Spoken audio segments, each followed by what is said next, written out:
interview with Pete Gustin, the blind surfer. All right, everybody. Welcome back to the Blind Justice channel. We're going through a series that we've dubbed Blind Guides, and we're interviewing blind and visually impaired YouTubers and content creators, specifically talking about different ways that we navigate and do daily life skills. So with us today, our special guest is Pete Gustin, and he runs or is the star of the show and the YouTube channel Blind Surfer. Welcome, Pete. Thanks for having me, Mike. And I found Pete a few weeks ago. I don't remember how long ago it was, but I connected with him. He's on Instagram. He does some pretty awesome stuff out there in the West Coast, surfing, getting some wave time, some shred time out there. So tell us a little bit about that, your YouTube channel, how it got started. Yeah, the channel's Blind Surfer, and I couldn't really think of another name that would kind of get people's attention more than that. And it's the shirt I've been wearing for a couple of years. I had moved out to San Diego from Boston right as my eyesight almost completely crapped out. And all of my friends back in Boston were involved in different sports leagues. They were playing pickup basketball or golf or tennis together. And I was just kind of more and more retreating into just my only hobby left to me was kind of weightlifting, which I was doing in the basement of my house because I was getting a little uncomfortable going to a gym. So I was totally turning into a mega house hermit. My eyesight was fading over time, and I was just becoming more and more comfortable being in my house. But I've always been an athletic person, and I kind of sat down and I was like, what can I still do? Like, what could I still do as an activity? I used to play football. I was a competitive swimmer, competitive sailor. I used to play Frisbee when I could see. And I really wanted something that would allow me to get out in the world and be active again. And I'd never even held a surfboard in my life, but it kind of occurred to me. I had friends out here in San Diego, and they always talked about surfing. And I was like, well, waves are pretty big. Maybe I can sense them coming. It's bigger than a baseball or a basketball, and certainly a golf ball. And it was part of the decision. I moved out to California. I didn't move all the way out here just to become a surfer, but it was definitely part of the thought process.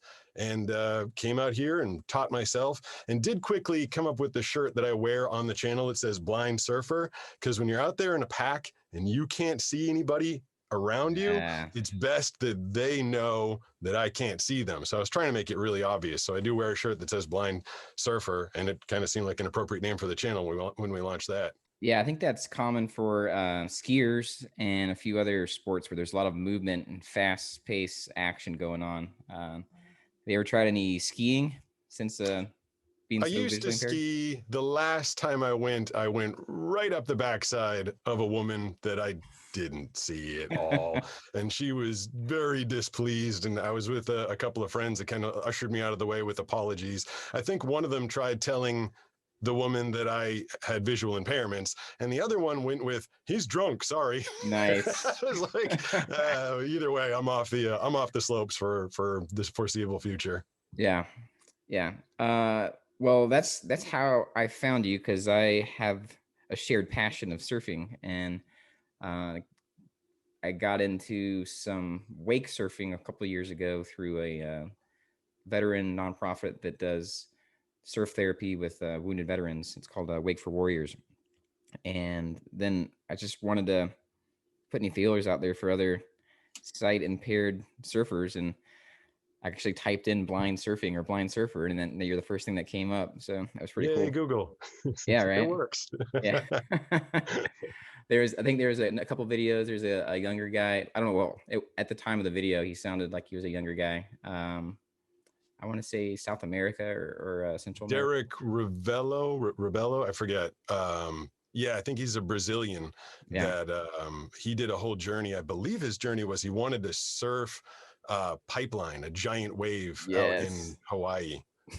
His dad named him after a very famous surfer, same name, Derek Ho, I think was the surfer. And he was brought up like, you're gonna surf. And he wasn't able to see. And he's still like, you're gonna surf, you're gonna do it. And he's a very talented, very good surfer with years and years of experience. First time I ever even held a surfboard, I was 39. So you had a bit of a head start on me, but either way, to get out into the water, whether you've been doing it for your whole life or it's your first time in the water, it's a pretty amazing feeling. Yeah, there's something special once you actually get on the wave and you're standing and you're like, I don't know, it's like a Zen space. Everything just kind of connects and you feel kind of one with everything around you. Totally. Tell me a little bit about that, about how learning to surf, like that journey, how did that go? It was rough. It was pretty rough because, again, having been someone that was able to see much better for a lot of my life, I've always been very independent. And when you have your eyesight taken away as if someone did it, it just happened, it faded. But when your eyesight fades and you slowly become more and more dependent on the world or work hard to try and do things yourself, you can tend to be a little stubborn. And I definitely was. I didn't want to ask for help, even though I was a person who had never surfed before. It would have been totally natural for me to just go grab a surf coach. But I was really nervous about grabbing a surf coach and saying, hey, I've never surfed before and I can't really see anything. I just felt like that was a lot to throw on a surf coach. Right. So I very stubbornly decided to teach myself. And my girlfriend and I, we went and bought a board, an 8-foot foam board, and we knew nothing about surfing, like at all. We watched a YouTube video and she kind of told me what the guy was doing, where his feet were, where his hands were, and described the pop-up to me. And we took the board down to the beach and we found the least crowded spot we could, because even then I knew I didn't want to get in anybody's way. Yeah. So we went to this spot and I was getting slammed, and I'm talking week after week, month after month, for like 8 or 9 months. I was riding these waves that were just, I'd get in it for a second, bam, on my face. And I wear glasses a lot of time. And a lot of times I also used to surf with the cell phone strapped to my left arm in case something happened. I needed to call for help. I wanted to keep the cell phone with me. And I went week after week, broke my glasses, lost a phone, snapped another pair of glasses, broke a board. One time I personally crashed into a jetty that I didn't know I was near. I mean, like injury after injury after injury, but I could still tell that it was something. I'm like, I can do this. I can do this more than I can hit a baseball coming at me, or more than I can, hit a tennis ball. Like I knew those were impossible. And I thought that surfing would be possible. So I just worked weekend after weekend. We'd go out there. She'd take me down to the beach and sometimes drop me off and sometimes stay with me. And after a number of months, I was riding whitewash, which is, the wave's already broken. You just get up and let it kind of take you into the shore. And I thought I was surfing. I was like, all right, I'm doing it. I'm a surfer. And then my girlfriend informs me, she's like, yeah, that's good. But now you have to go out to where the real waves are. I'm like, what real waves? What do you mean? I didn't know anything about surfing, and I'd never seen anybody surf. I wasn't watching surfing videos or anything. Then she explains to me that, past the whitewash, where the waves are really coming in, you're getting in the pocket and you're riding it sideways. I was like, oh, I didn't know there was more to surfing. So that was the point I actually went and went to the local surf shop and asked about getting some coaching. I was confident enough. I wanted to be able to say to the guy, like, listen, I am blind, but I've got some skills. I just need a little more help getting into these real waves I've been told about. And that's actually when I got hooked up with Josh, who started coaching me for a couple of years. And he's the guy that is my partner in the Blind Surfer YouTube channel. Oh, cool. Nice. Yeah. When I started, a couple of years ago with the wake surfing, it's a lot easier because you don't have to go try to catch a wave. Like, it just creates the wave for you. It's there. I listened to your video and you went out like one of your first time, I think your first time out, and you nailed it. Like, it's crazy. I'm like, that was a blast. The guy that invented wakeboarding, his name is Jimmy Redman, and he's a local guy in my area. And he invented the company called Liquid Force Wakeboards, and they've also gotten into wake surfing. And I knew him a little bit, just kind of ran into him one day out in the water, and he saw my shirt and he's like, you're blind and surfing? And I was like, yeah. He's like, hey, you're pretty good. And we kind of stayed in touch a little bit. And he thought that wake surfing for me, because like you said, the wave's just there. It's there off the back of the boat. And when you're out there regular surfing, I mean, it can be many minutes, many minutes between waves. So your Right. opportunity to get into the pocket and really ride it, they're pretty few and far between. Yeah. But You gotta learn getting that. into the pocket on the back of a permanent wave at the back of a boat, he really thought, because for me and any other visually impaired or blind surfer, getting that feeling of being in the wave. I mean, you can surf for 2 or 3 hours, and if you added up all the time you actually sat in the pocket of a wave, I mean, it might be like a minute, Right. a minute and a half. But to do it on the back of the boat, to ride in that pocket for 4 or 5 minutes at a time, Yeah. I'll tell you, my surfing it just got much better right after that one day on the back of his boat. It was such a great experience to get that muscle memory going for me. Yeah, man, it's great. I know you described this on, I think, some of your videos, but do it for us for the Blind Justice audience. Like, what is your vision like now? And if you want to go even back, like when it started, I think you mentioned around when you're 8 years old when you got diagnosed. So go ahead and tell us a little bit about your vision loss and what it is currently. It was called, when I got diagnosed in 1985, when science was not super awesome. They basically told me it was macular degeneration. And, we wanted to go home and Google what it was, but Google hadn't been invented yet. So Right. all we had was an encyclopedia. And we're trying to look up macular degeneration, and we see like, mackerel, maroon, everything else. There was no information on it. So we had just basically been told at Massachusetts Eye and Ear Institute, after months and months and months of going to eye doctors, and they didn't have a clue. Like, the eye doctors gave me glasses. They're like, here you go, kid. These should help. Because they just didn't know what it was. And one eye doctor, my mom was like still mad at this guy. He thought I was just looking for attention. Oh, wow. He's like, your eyes, we gave you the glasses. What else do you want, kid? And he just refused to believe. He asked me to step out of the room, and one of his assistants took me out. My mom told me this years later. And he was like asking my mom if I got enough attention at home, if my parents paid enough attention to me. And she's like, what does this have to do with his bad eyesight? And he literally thought it was just like a cry for attention and help. But, I was persistent in telling my parents, I'm not seeing so great. Like, I know I used to be able to see the chalkboard in school, and now I can't. So they took me to this Mass Eye and Ear, and we had a researcher give me the battery of tests, which was good because he knew what he was looking for. But also, a researcher doesn't have the greatest bedside manner. So after 10 hours of testing, he just came out and said, you have macular degeneration. And that was it. That was my diagnosis. That was all I was given. And we were sent home with no information. About a week or two later, I had been designated as legally blind, registered with the state of Massachusetts as legally blind. And someone from the state came out to my parents' house and sat my mom and dad down. They're like, your kid's going to lose his eyesight over years. It might go fast, it might go slow. They didn't, again, they didn't know anything. Right. And they said, he's not going to be able to continue in regular school. He's not going to go to college. He's not going to be able to hold a regular job. He's going to need help and assistance. So let's sit down and do the paperwork to get him on that path. And my mom, bravely, stubbornly, either one, both maybe, refused that. She's like, no way. No, that's not happening.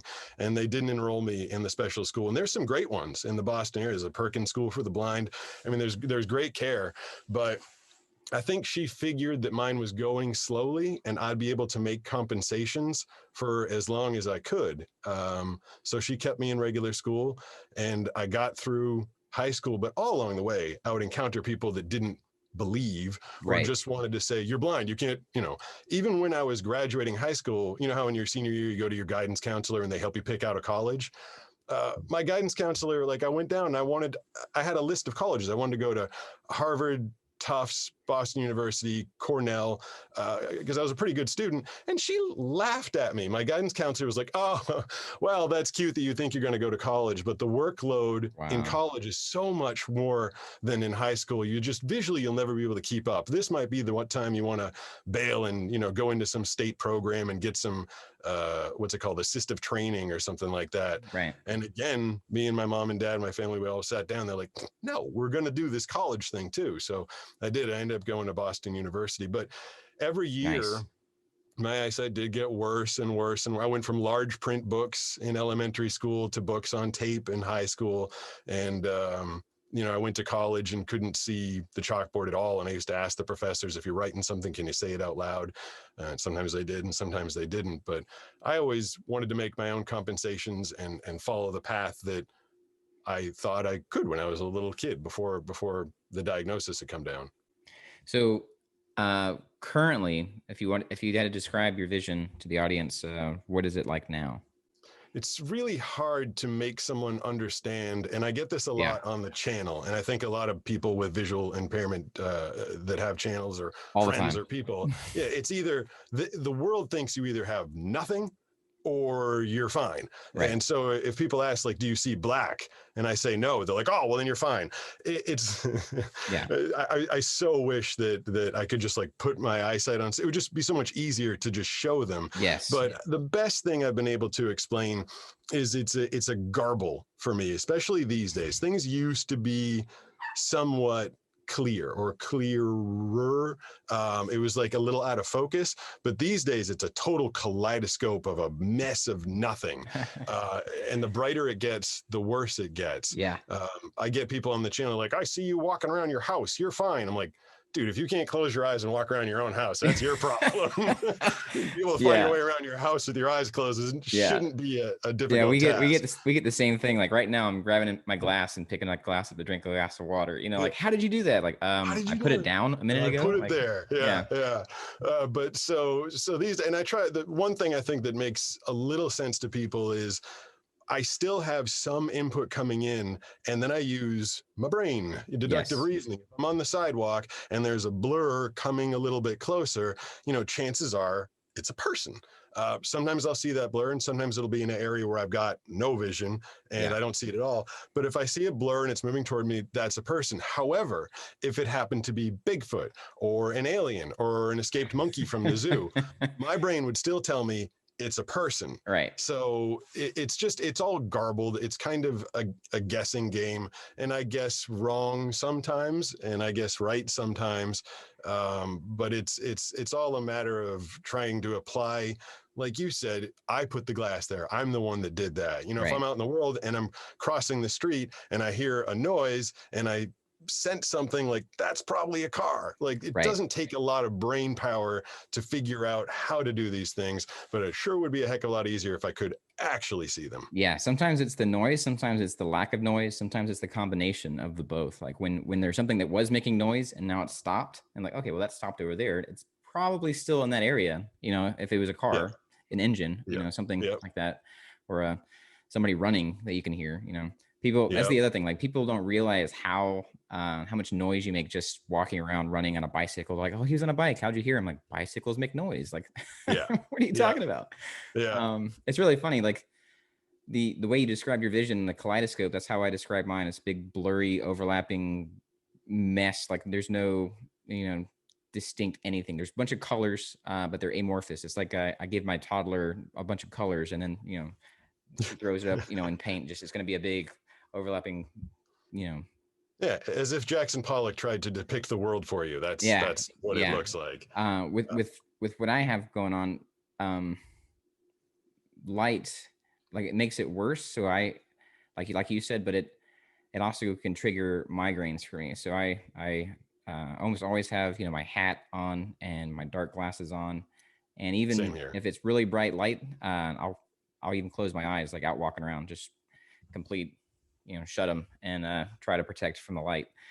So it triggers migraines, and that's a bad day for me. So I don't know, how bad is light sensitivity for you? I'm extremely same. It's the same thing basically for me. And I wear the glass. You get the craziest comments. I've never really been a part of the blind community per se, because I didn't go to a school. I don't know a lot of blind people. My first exposure to, because I also hid my blindness as best I could for a long time. It's very common. Yeah, I mean, there's a story behind that I could tell about getting into the career that I'm in as voiceovers. I was highly encouraged not to let anybody know about my eyesight. And then, I mean, skipping a part of the story, but to come out and tell people about it, the responses are like mind blowing. Like, like, why are you wearing sunglasses if you're blind? Like, what? Like, have you ever seen any movie of like Daredevil wears glasses when he's Matthew Murdoch. Like, and I guess they don't even need to know that the sunlight, gives me the migraines like you. But like most blind people wear glasses because of crappy eye contact. And then, there's reasons for so much of the stuff. And the number one comment that I get on the channel, I'm talking like 30 times a day. If you're blind, how are you responding to comments? Yes. That's so persistent because to me, voiceover technology, I got my iPhone right here and let's see if I can turn it on. Yeah. Yep. 6:24 p.m. I'm not looking at it. It's telling me, the time, the date. You tap on it and it reads it to you. Yeah. And to me, it's the most obvious technology in the world. But so many people, I feel like 99% of the world believe that if you're blind, well, sorry, you can't use the internet. You have no eyes, you can't use the internet, when it's the farthest thing from the truth.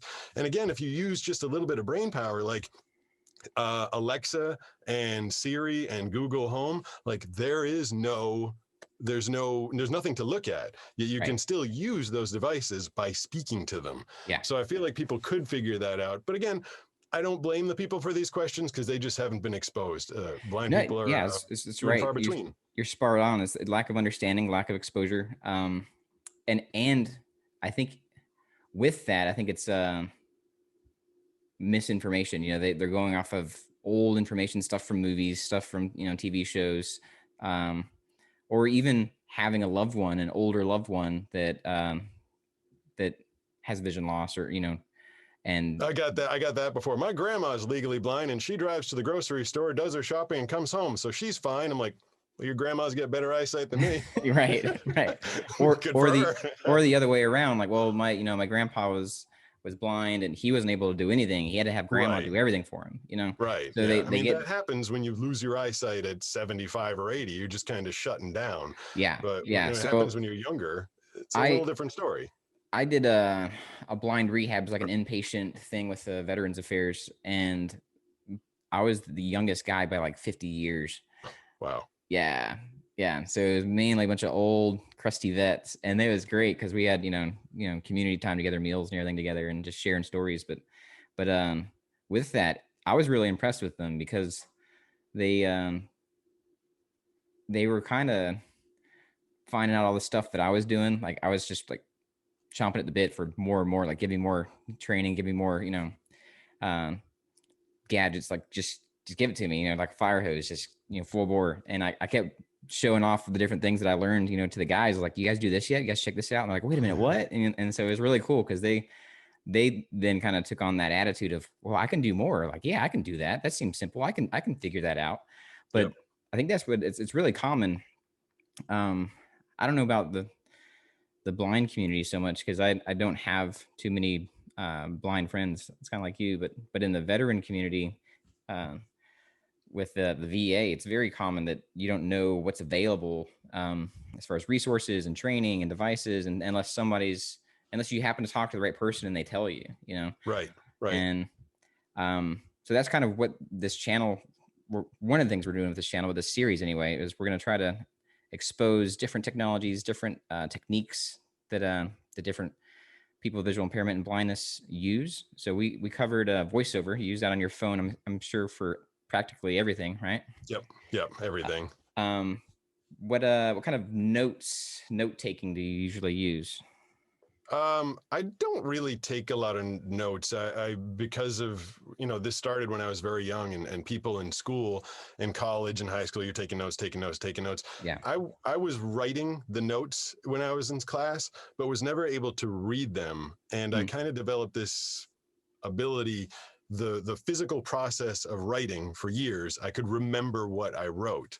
My memory Tactile became learning, very well developed. And then after a while, then I no longer needed to write. I could just, basically my memory is pretty darn good. I mean, it's not a, what do they call it? Eidetic memory. Right. I don't remember everything, but after years of not having the ability to take notes, again, if you walk around your house for 5 years with your eyes closed, you can do it pretty darn well. If you go your whole life without having the ability to refer to notes, your memory is going to get better. Yeah. So my notes are just basically in my head. Yeah.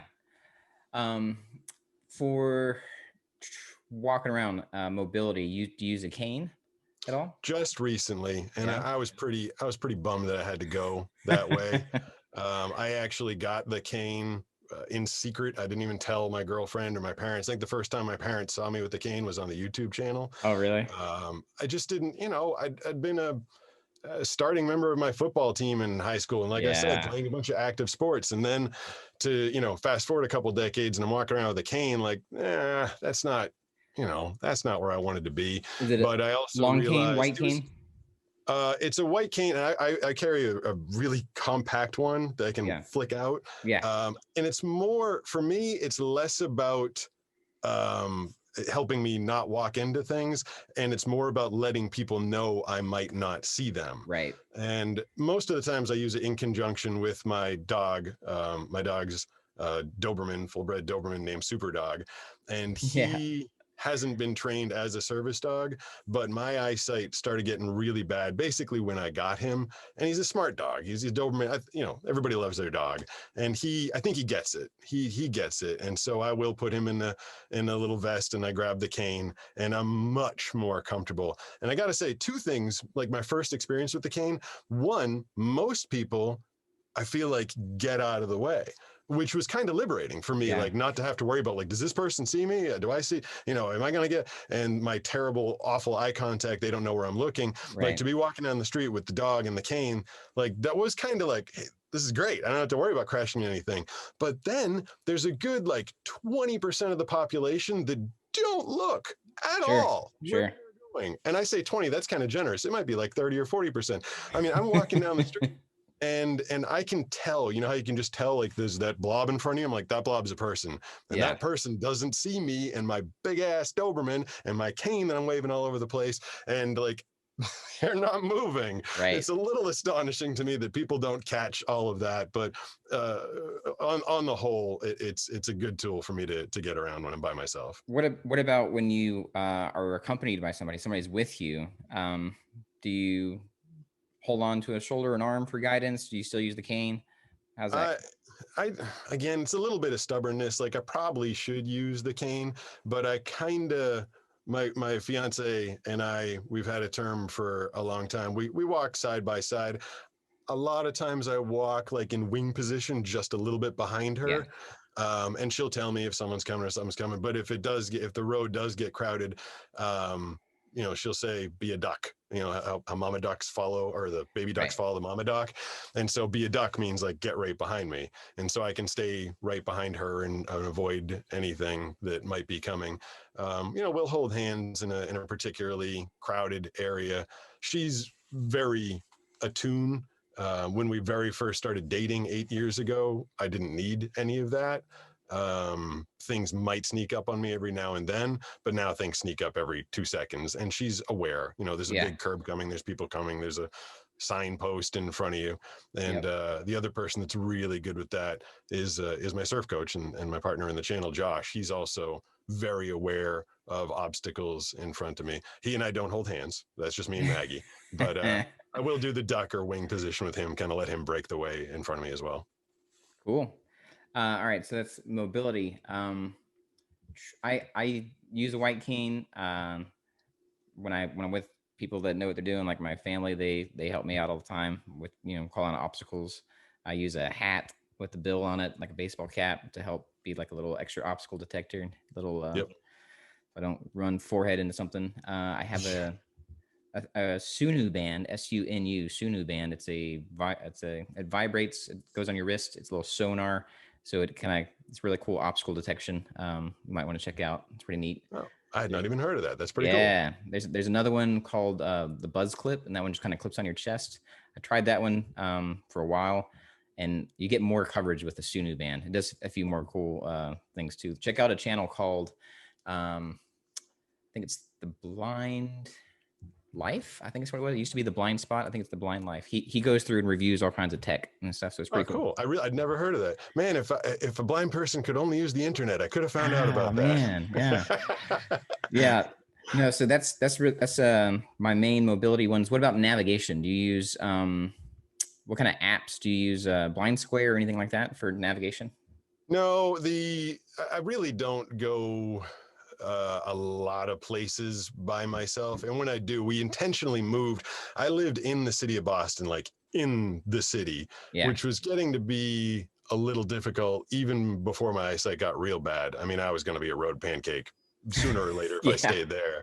And when we moved out to San Diego, I'm actually in North County, San Diego, in a I guess it's a suburb called Carlsbad, and it's a beach town, and it's very well laid out. And I know I mean, I'm right next to everything. I'm next to the ocean. I'm next to the stores and shops.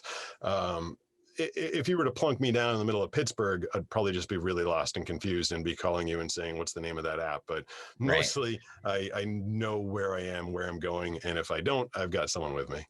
Cool. Well, something to check out if you get into traveling and everything, it's Blind Square. Excellent app. It basically, the way I describe it, you know how people, if they're walking down the sidewalk, they're getting all this visual information. They're seeing road signs. They're seeing the names of the stores on the left and right, and different, you know, street signs, all this stuff, right? We miss all that. Blind Square basically gives it to you in an auditory fashion. So you're walking, if you have the app running, you can set it into a destination or not, and it'll just tell you, you know, you're coming up to the intersection of Smith and Main Street or whatever, and it'll tell you, you know, Target is at 3:00, 200 meters. You know, it just gives you this information that in an auditory fashion, because I use a bone conduction headset, so I can still hear. So if you don't have one of those, that's also another awesome tool, is having a bone conducting headset, so you can use it while you're out on the go. What kind of? Can I use it out in the water? It'll be like, wave coming, start paddling now. They're not there. They are. Come they are on, working get on there. They are working on stuff. I kind of know some of the guys that are in on that app, so they're working on stuff to be able to call an elevator from like inside a big building to your floor, and then even give you directions to the elevator. So that's pretty cool. Yeah. Neat. Yeah. Do you use a headset for your phone? And if so, what kind of headset? I just use the AirPods because I feel like I was as great as my fiance is with putting up with all of my devices and everything in the house talking, and my work especially. I'm getting emailed 300 times a day for scripts and copy and stuff. It can start to drive another person crazy. So I bought the AirPods, which will switch between my watch, which will talk to me, of course, and the iPhone or an iPad. And I generally have one of those. I keep it in my pocket at all time and try and throw the AirPod in whenever my devices are talking to me, just to spare everybody. Also to have some privacy. Not like I have anything to hide, but I don't need everybody knowing every single text and every single post that I do all the time. It's nice to be able to just have a little privacy with the AirPods. Well, if you haven't heard of them or checked them out yet, there's several different kinds of bone conduction headsets. So it doesn't actually go in your ear, so you can still hear while you're out walking around. The one I use is an Aftershocks is the brand. I forget. Aeropex, I think is the brand, but it's the brand. The model is Aftershocks, but it goes like around your ear and then it sits on your jawbone, so it goes through your jawbone and it doesn't block your ear canal. You got all the cool gear. Yeah. I get all kinds of. I test stuff out for the VA through the low vision clinic, and so I've tried all kinds of crazy stuff. Like, have you heard of the Orcam or Ira? Either of those? I feel like the answer is going to be no to everything you say. Have you heard of? all I've got's an iPhone. Yeah. So those are wearable cameras that they do slightly different things. The Orcam is more like at least the model that I tried, they have an updated model. It goes on the brim of your glasses, and just a little camera that's, you know, real lightweight. You can do hand gestures to tell it to take pictures. It'll read, you know, papers to you. It can read signs. So it wasn't a good enough fit for me because I can't see the sign to point at the sign for it to read. You know, I had to have her like line me up, and even then it was a pain in the butt to try to get the right distance and everything. So they're making updates. That's the Orcam. It does a few other things. So if you have more usable vision than we do, then it's a pretty cool tool. You know, if you get eye fatigue for reading books, you can just have that read to you. Another one. I tried, what were they called? It was Patriot Vision. It was those VR goggles. Yeah. And I had to zoom in so much, like the max zoom, whatever it was, 20x or 5x or something like that. Yeah. So if the TV was on at the end of the room and I zoomed in all the way, then I could kind of see the TV. But it gave me this isolating feeling where if there's other people in the room or my dog comes over and he like wants me to pet him, I have no idea that anything else is around except that, you know, 12 square inches of TV that I'm like max zoomed in on. Yeah. And I found that I'm actually more comfortable not seeing the TV and just listening to what it's saying than I am being all jacked up, face buried in those goggles, which also gave me a massive headache. Now I've heard other blind and visually impaired people rave about the VR goggles, but maybe if you just need 2 or 3 times zoom, it's very helpful. But for me, at the max zoom, only seeing, you know, this much of the world at a time was no bueno. It just gave me headaches. Yeah. So we keep going back to this. We keep touching on this thing where it's a spectrum, like the vision loss is a spectrum, and people think it's like one size fits all, or it's either A or it's B, and it's like no. What may work for John may not work for Sally, and you know, even if it sounds like our vision loss is very similar, like what may work for you doesn't necessarily work for me. You know, it's very unique to the person, to their training, to their comfort level, to their, you know, lifestyle, exactly, to where they live. Like if you're in a rural area versus downtown. The first guest you had in this series, sorry, the fashionista woman. Yeah. I heard her talking on your channel. She said, you know, it can take 20 seconds of looking at something before it comes into focus. And I'm like, oh, your eyes can focus. Right. Like but that isn't super helpful when you're going down the street if you never get focused. But if you can sit there and stare and get focused. And again, she's one of the first blind people, because of your channel, that I'd heard describe her vision. I've been learning about all of these different ways that people are affected. When, again, as we said a while ago, most people think you're either blind or you're not blind. But there's so many different ways. And her story was very interesting. And yeah, it totally sounds like you and I are very similar with where we're at. Yeah. And the surfing thing is so cool too. Like I heard on one of your videos, you describe like you basically need to have a clear sky, because if it's a gray cloud, like gray sky and gray water, like you're screwed. Yeah, it's because I can see the light and the dark. Yeah. And so, you know, the light is the sky and the ocean is the dark. Yeah. And when the dark comes up a little more, that's usually a wave, or, you know, Moby Dick coming to eat me, one of the two. But yeah, there's been a number of days, and Josh and I have joked about it, because we do the show, rain, shine, gray, you know, whatever. We always go out. So we go out on some days when it's just gray. And I'm like, great, it's all just one color and I see nothing. But with the amount of practice that we've gotten in and having him out there calling the waves, I can still do it, but it's super disconcerting. So disconcerting that I actually sometimes will close my eyes. And I'll do that in the sunlight too, as I pop up into the wave. It just doesn't help to have this influx of like crazy colors and kaleidoscope nonsense coming at me. A lot of times I really close my eyes on the wave, center where I am, feel where I am, and then I'll open them just out of habit. But sometimes the input is just so disconcerting, I'd want it to go away for a second. Yeah. Okay. With computer access, do you use JAWS? Do you use PC, or do you use iOS? I'm a PC guy ever since I was a kid. One of my devices is talking to me in the background. Sorry. But I use a PC, always have, and I use a program, I believe it's out of England, and I've recommended this to a handful of people and no one's ever heard of it. It's called ClaroRead. Yeah.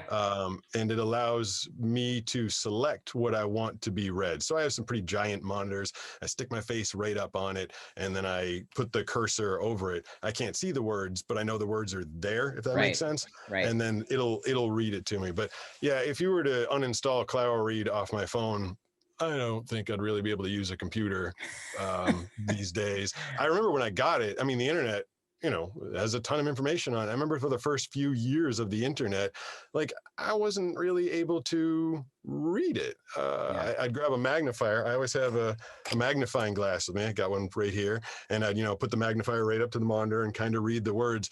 I installed ClaroRead one day and I was like, oh my God, there's so much cool stuff on the internet. I went on like this 9-day binge of letting ClaroRead read to me all the stories of the ancient Roman emperors. Yeah. I don't know. I went down that rabbit hole. I'm like, these are interesting stories and I can get this all like at the tip. It was like mid 2000 something. And I was like just getting introduced to the internet. It's like, welcome to the modern age, dude. Right. But it really did help me. What about books? What kind of apps or anything do you use for audio? Do you audiobooks, or do you have? I'm a huge audiobook guy. I'm always listening to an audiobook. And I'm very thankful to the volunteers that worked in Massachusetts in the National Recording for the Blind. Yeah. All of my texts in high school came from Recording for the Blind. And then when I went to college and I started, one of my majors was neuropsych, and it was all, you know, brain chemistry and how it affects behavior. And the books had to be read by volunteers in the Boston branch of the Commission for the Blind.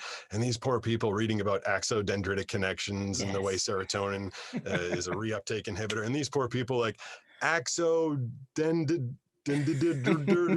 But they got it. They got, you know, and they did it just for me. Those books, I don't know if any other blind person's ever going to study those textbooks, because in college, you know, textbook gets out of style the next year. Yeah. Those people were literally reading those books like just for me.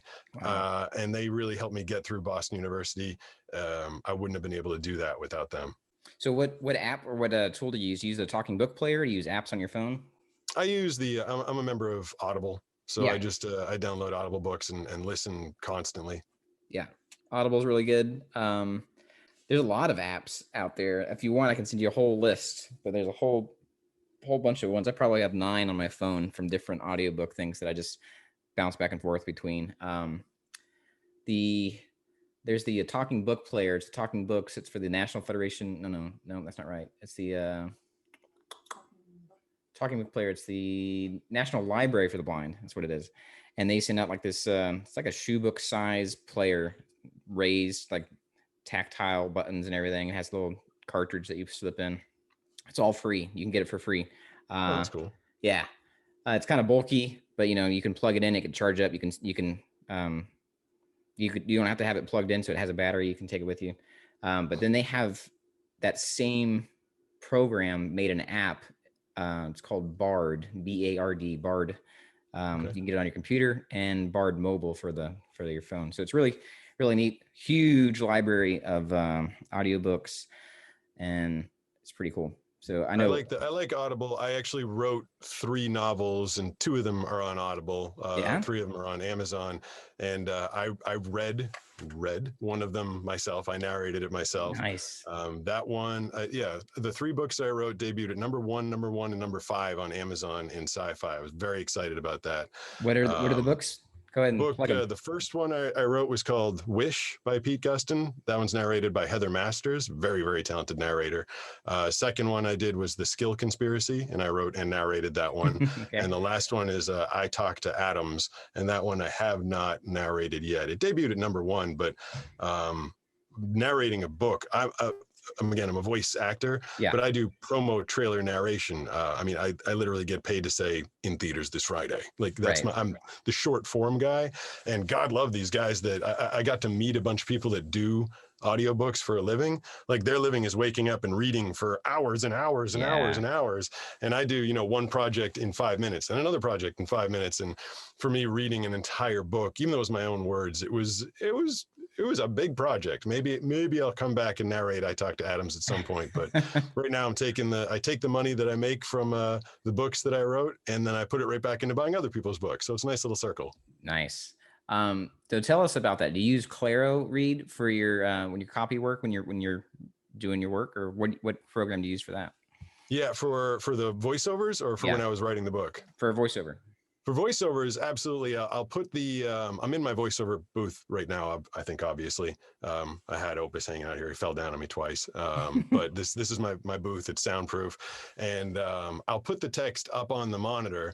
And again, sometimes people, they'll see video of it, or people come over and be like, you've got the words on the screen. I'm like, yes, I know there's words on the screen. I'm not looking at the words because I can't see the words. Right. But I can see that there's white. I use an inverted background, so the black screen with the white text. Nice. And so I'll put that on the screen, and what I do is I've got a little earbud right here, and I throw that in my left ear so that I can hear what the words are, but the microphone, which is right here, isn't going to pick it up because it's in an earbud. And so then I just kind of put the cursor at the top of the screen, and with ClaroRead, F7 is start, F8 is stop. I have that macro to a mouse that I hold in my hand, and I hit start and stop as I start to approach the end of the sentence. It took years, actually. It took 2 years for me to actively be able to hear the copy. I mean, there's a number of challenges. Pacing is a challenge. Letting it get ahead of you and remembering what it's saying while you're delivering the words that are Yep. behind. And then the biggest trick is my very first voice that I used, it was like realistic Samantha, I think. And she'd be saying, supermarket this Sunday on ABC. Tune in and check out the show. And she had this inflection to her voice. Yeah. And inevitably I'd be like, supermarket sweep coming this weekend on ABC, like picking her inflection. It was just natural. You hear something and you want to repeat it. So I actually started going with like the crap voice that came out in the 90s, just the worst voice you could possibly, robot voice. So he comes at me and, he's like, the new shoe from Reebok, it is the best shoe, wear it. It's so bad that my brain has to take that as input as opposed to something that I want to mimic. Right.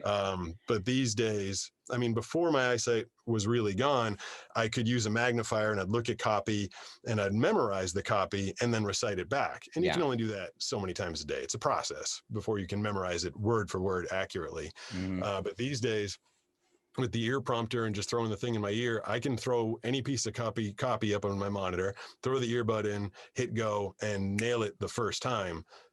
So these days, I'm doing about 50 sessions, probably more at this point, maybe more than 50 sessions a day, 10,000 sessions a year, just constant, nonstop reading copy in this booth all day, every day. That's crazy, because like I struggle with that whenever I try to recite something that I wrote for somebody. Yep. And it's not my livelihood, it's not my job. So I haven't dedicated, 2 years of my life to trying to master that. It's so hard just to, like you said, the pace. Do you slow it down to like maybe 3/4 speed? And then I actually have it going really fast because your speaking speed is pretty quick. And a lot of promos that I do, radio promos and everything, has to be done in either 10, 15 or 30 seconds. Yeah. And that's another thing. Most voiceover people have a clock running and they're watching the clock as they're reading. I can't see any of that. So I've had to develop an internal clock. So I've got this clock running in my head, this voice in my ear, trying to monitor what I'm saying. I'll tell you, I say 2 years. It wasn't like I sat down for every day for 2 years and I was like, I'm making progress. This is getting better. Like, it was horrible because I knew I wanted to do this for a living. And there were days when this robot voice was getting ahead of me and I couldn't remember what it said, or I couldn't get the pacing right and I couldn't understand what it was saying. And like, it was my livelihood. I was already doing voiceovers for a living as my eyesight was really going away. And there were days when I was like in tears, like, I can't make this stupid system work for me. But hours, they say 10,000 hours of practice, makes you, I had to have done that 2 or 3 times over eventually because I needed to make it work for my living. What about writing? How do you, when you wrote your books, what tools did you use for writing? Blind people can type. Yeah, I know, right? That's another one I get on the channel all the time. How can you type if you're blind? And again, I tell people, if you can't close your eyes and find the keys, you weren't paying attention in typing class. Yeah. But touch for me, type. Yeah, I use a regular keyboard. Yeah. I learned, it was really funny in 7th grade typing class. I remember everybody in the class would write the sentence, look up into the sky and see the cloud. And then everybody else would do copy paste and they'd look like they wrote the sentence 20 times. My mom told me that typing was going to be an important skill in my life. She had the foresight to know that. So I paid a lot of attention in typing class, and over the years, I'm a creepy fast typer. People, when they watch, they're like, "Are you just banging on the keyboard?" Because it's really quick. Nice. So I will bang it out, and then, because I am also prone to make errors, as any quick typist would, I scroll up to the top of the document. I put my cursor there, and I hit F7. And that lets ClaroRead read it back to me. So if it says, I saw your YouTube channel, and instead it says, I saw Yoru YouTube channel, then I flip the U and the R and I need to go fix that. So I always need the audio proofing of what I've typed. Yeah. And then it's hard. Like you can learn, I don't know what program you use. There's different programs. It's to try to either tab down. You can go word by word or line by line to try to find that error or pause it to kind of fix it. Does Claro, I think if I'm not mistaken, Claro, you can like pause it and kind of just go back to that word, right? With Claro. Yeah, it'll highlight depending on the setting you have. If you do the regular F7, the spell check, it'll say the word to you. I generally make the same errors, so I have a lot of autocorrect on. I write Nice. TEH instead of the, YORU instead of your. I do the same kind of stuff a lot. Thanks, I'll do THANSK. So I set them all into autocorrect. The main computer that I work on, if I mess up one or two words out of 1,000 words of text, that's probably about the extent of it. But when I hit the spell check, ClaroRead will say, Chris Sam. When I was trying to write Christmas, I'm like, oh, that's what that word was, and then you just hit fix. What about reading mail, reading documents? Do you have an OCR device? Anything? I know you said you have an iPhone. Fiance. I'm lazy. Whenever we get mail, I'm like, Maggie, what's this? Maggie, what's that? But someone did. My neighbor actually introduced me to Claro. Reading AI. Oh, seeing AI. Seeing AI. Yeah. Whenever there's mail that I know I have to read, I will just throw that on the table and then grab the phone, launch Seeing AI, and let the voice read it to me. Yeah, I mean, Seeing AI, the voiceover feature, and ClaroRead are my life. Those are the three things that I use to operate in the digital world. Have you used anything like Be My Eyes or let's see, Zoom? We're using Zoom, Skype, or FaceTime to help you with your phone. Use a real life person, look through the camera of your phone to help you find stuff, navigate, pick an item off the shelf. One time I went for a hike in the woods and I just bought a new pair of Oakleys, and a branch hit me in the face and knocked it. It was like I didn't get hurt, but it knocked the Oakleys off me. And I was in New England and it was fall and they landed like in the leaves. And I was like, it was like 20 minutes of me on my hands and knees being like, where am I? Glad I just got them too, like 3 days earlier. And I called one of my friends, Bill, and I was like, I'm gonna FaceTime you. You need to help me find my glasses.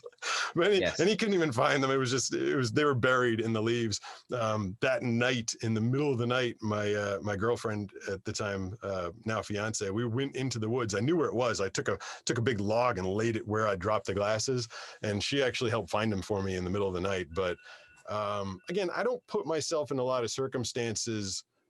I mean, I read copy, like I said, 50 sessions a day. I'm kind of in this booth a lot. Yeah. And when I'm not in the booth, Maggie and I are doing something together, or surfing. I'm not really, a world traveler out and about where I need a lot of assistance. I've usually got someone with me, or I'm just in a familiar area. Cool. There is an app called Be My Eyes. I don't know if you're familiar with it, but it's really cool. It has millions of sighted users. So if you ever need somebody to look through your phone to help you find something, whether it be shopping or pick something out of the fridge, or you drop something on the ground you want to find, it's a cool tool. I've used that in the gym, like you mentioned, the gym, and how it's awkward sometimes, like especially when you started to lose your vision to the point of, probably running into apparatus that is hanging low, tripping over stuff. You're not sure where people's workspace, if they're not keeping their workspace clean, trying to find the right weight, the right dumbbell or whatever. And instead of interrupting somebody in their workout, or trying to find the trainer, whoever's in the gym, like you can just pull it out real quick. Even that's kind of awkward though. You're walking around with your phone and people are like, are you recording me working out, weirdo? No, I'm trying to find my weight, I got screamed at by a girl once. I was in Boston again, and I was sitting there doing tricep push down and just looking ahead, doing my thing. Yeah. And I sensed these footsteps coming, getting closer and closer. Staring at her. This woman gets in my I didn't come to this gym to be stared at by you. And I'm like, I didn't even know you were there, lady. Like, don't flatter yourself. That's and awesome. She made such a stink. The manager came over, and I had my little bag with me with my wallet in it and everything. And I take out my wallet and I show it to the manager. I'm like, Massachusetts Commission for the Blind. I'm registered as blind. Dude looks at it, looks at me, and goes, but you still can't be staring at people. I'm like, oh my God, you're not understanding.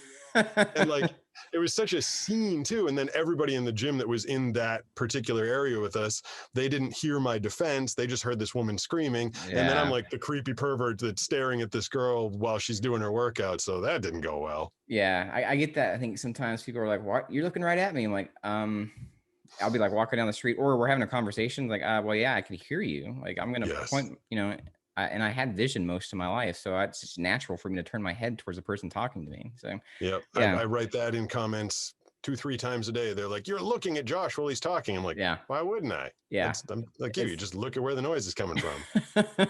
Yeah, just like doing video, like you can record, just point towards the noise. It's crazy. But Right. Right.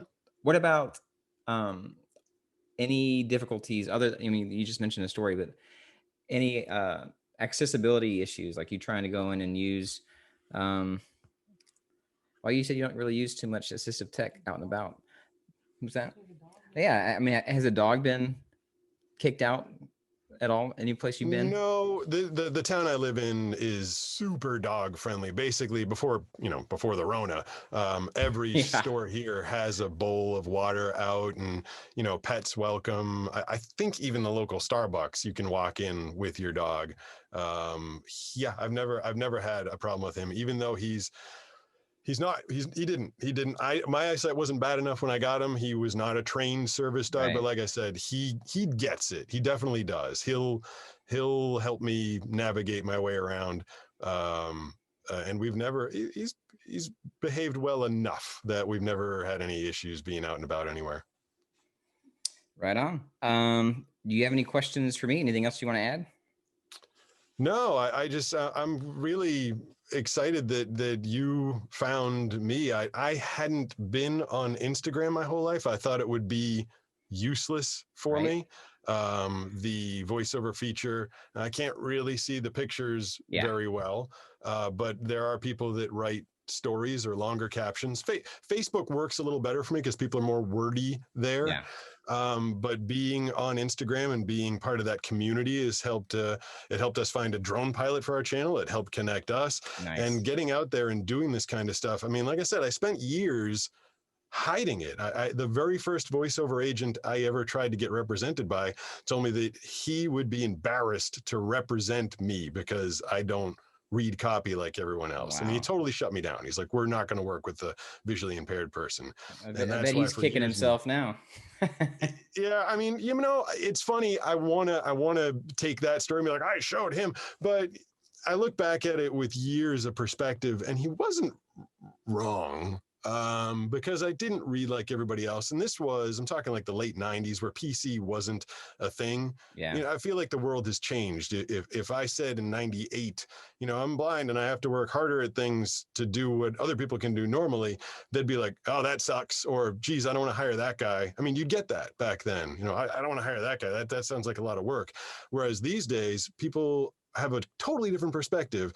They are uplifted and encouraged. And the thing that I've gotten the most reward out of with my channel is the inspiration that I feel like it provides. The Yeah. blind surfer, and I surf and I skateboard and I shoot guns and I throw knives and wake surfing, wakeboarding, all the things that we do every week. And I'll get comments daily from people being like, "Man, I'm inspired to go out there and do more. Like, I don't even have an excuse, but I'm not doing anything with myself." And that's really what I wanted from the channel. And after years of hiding the disability, being afraid of what people would think, and you still get that. I still get that. Right. I'll get the nasty comment every now and then, like, "All I see when I look at your channel is some pathetic blind guy trying to do stuff regular people can." Like, I Sure. get that stuff. And it does suck. And those, stick in my head when I go to bed.